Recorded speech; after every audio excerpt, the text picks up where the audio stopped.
Halo, Assalamualaikum warahmatullahi wabarakatuh.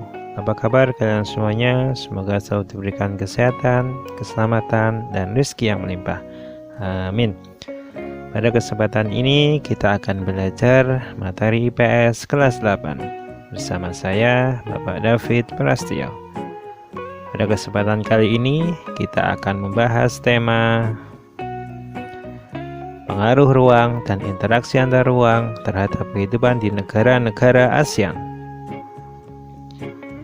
Yang pertama yaitu perubahan ruang dan interaksi antar ruang akibat faktor alam, di mana faktor alam tersebut mulai dari faktor iklim,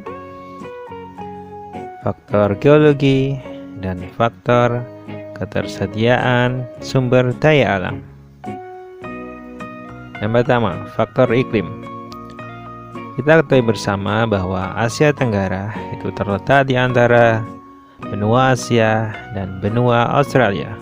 Hal ini mengakibatkan Asia Tenggara memiliki dua musim, yaitu musim kemarau dan musim penghujan. Musim kemarau dipengaruhi oleh angin muson timur, sedangkan musim penghujan dipengaruhi oleh angin muson barat. Angin muson timur itu berasal dari benua Asia yang berhembus melewati banyak daratan sehingga mengakibatkan musim kemarau. Sedangkan untuk angin muson barat itu berhembus dari benua Australia yang melewati lautan yang luas sehingga berdampak pada musim penghujan. Dan kita ketahui bersama saat ini cuaca jadi tidak menentu, dan pergeseran iklim ini sangat berpengaruh ya kepada bumi kita, di mana isu-isu global warming atau pemanasan global itu mengakibatkan cuaca ekstrim dan bencana-bencana akibat kerusakan faktor-faktor iklim atau klimatik seperti banjir dan juga angin puting beliung. Itu sering terjadi di wilayah-wilayah negara ASEAN. Selanjutnya adalah faktor geologi.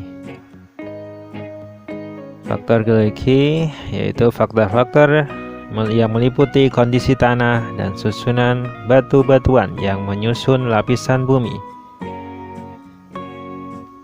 Selanjutnya adalah sirkumpasifik, yaitu suatu barisan pegunungan yang ada di benua Amerika dan Asia. Sedangkan sirkummediterania, yaitu Alpine Himalayan Belt, merupakan barisan pegunungan yang membentang dari Eropa sampai Afrika Utara hingga Asia Tenggara. Di wilayah ASEAN itu ada banyak sekali tumbukan antar lempeng, dan ini sebenarnya sangat bahaya sekali karena tumbukan antar lempeng ini bila ada di darat akan mengakibatkan gempa, sedangkan bila di laut akan mengakibatkan gempa dan tsunami, seperti yang pernah dialami di wilayah Indonesia di Banda Aceh, di mana tsunami pada tahun 2006 itu sangat luar biasa, sehingga kita harus bisa menyikapinya dengan baik. Selanjutnya adalah faktor ketersediaan sumber daya alam, di mana sumber daya alam di Indonesia biasanya tidak ada di negara lain. Begitu juga dengan sebaliknya. Hal inilah yang akan mengakibatkan suatu perubahan ruang dan interaksi antar ruang, karena akan terjadi suatu perdagangan, pertukaran atau ekspor impor. Kita bisa lihat tabel barang tambang negara-negara ASEAN. Seperti Indonesia memiliki minyak bumi, batu bara, timah, emas, perak, dan juga Malaysia juga memiliki barang tambang seperti biji, timah, bauksit, minyak bumi, dan lain-lain. Begitu juga dengan negara-negara yang lain, Filipina, Thailand, Brunei, Laos, Myanmar, Kamboja, Vietnam. Namun hanya ada satu negara yang tidak memiliki barang tambang, yaitu Singapura, di mana wilayahnya memang tidak ada barang tambang. Mereka tidak fokus pada barang tambang, tetapi mereka fokus pada perdagangan, sehingga mereka dijuluki sebagai macannya Asia dalam hal perdagangan. Namun sumber daya alam tidak hanya dari barang tambang, tapi juga ada sumber daya yang lain, yaitu sumber daya hayati dan non-hayati. Contohnya seperti kayu, ikan, air, angin, dan lain-lain. Selanjutnya adalah pengaruh perkembangan ilmu dan teknologi terhadap perubahan ruang. Dimulai dari transportasi. Kita ketahui bersama bahwa wilayah ASEAN itu sangat luas ya, sehingga membutuhkan transportasi yang cepat untuk mobilisasi yang cepat pula. Hingga solusi untuk hal ini, solusi untuk transportasi yaitu bisa kita menggunakan speedboat, monorail, dan pesawat yang saat ini dikembangkan oleh negara-negara ASEAN.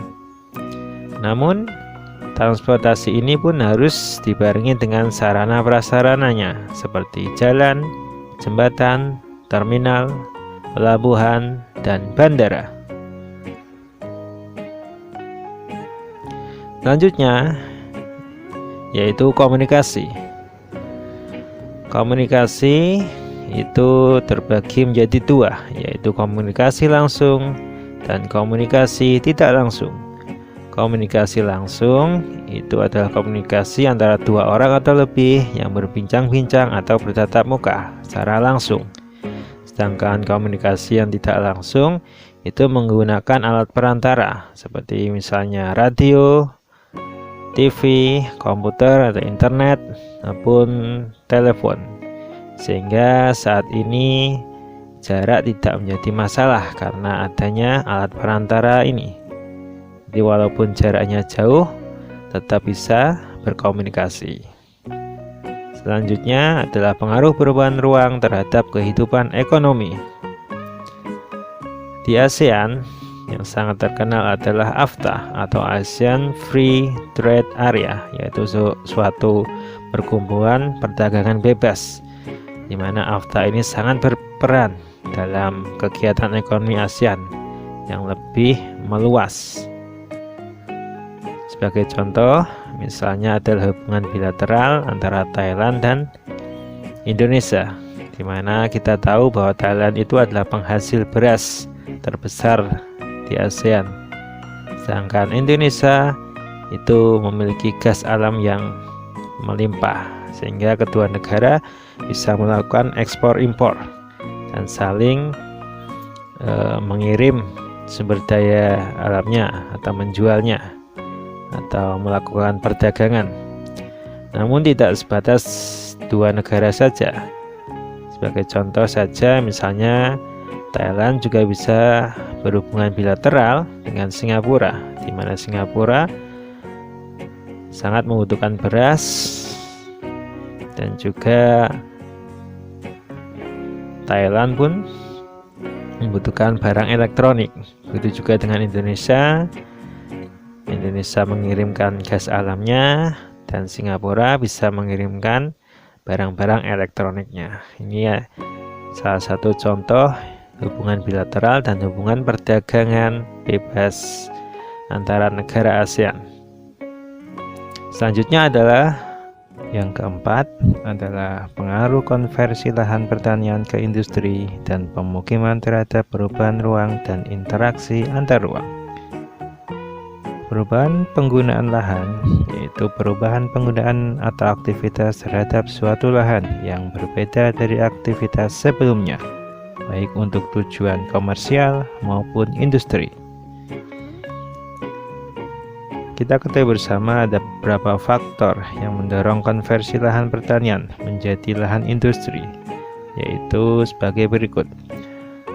Mana pemilihan lahan yang strategis itu mayoritas adalah lahan pertanian, karena juga harganya relatif lebih murah dibanding lahan yang sudah ada bangunannya. Juga aksesnya lebih mudah dan dekat dengan bahan baku. Lahan pertanian menjadi pilihan yang baik. Juga ada faktor sosial dan budaya hukum waris. Selanjutnya, pengaruh konversi lahan pertanian menjadi lahan permukiman. Kita ketahui bersama bahwa saat ini anak-anak muda tidak tertarik menjadi seorang petani. Mereka lebih suka untuk langsung bekerja di perusahaan, di pabrik, atau profesi-profesi lainnya. Sehingga saat ini petani semakin lama semakin berkurang, dan ini juga berpengaruh pada lahan pertanian. Sehingga adapun dampak negatifnya itu adalah sebagai berikut. Yang pertama, luas lahan pertanian semakin berkurang sehingga produktivitas pangan pun semakin kecil. Dan petani akan kehilangan mata pencahariannya. Juga ruang terbuka hijau akan hilang. Lambat laun akan hilang, begitu juga dengan lahan resapan air. Semakin lama akan semakin berkurang, sehingga tidak heran jika kota-kota besar seperti Jakarta pun sudah menjadi langganan banjir, karena resapan airnya makin lama makin berkurang, sehingga tatanan kota itu menjadi PR yang sangat penting, baik dari pemerintah pusat maupun daerah. Oke, sekian dari saya. Terima kasih atas perhatiannya. Jangan lupa belajar di rumah, tetap semangat, dan jaga kesehatan. Wassalamualaikum warahmatullahi wabarakatuh.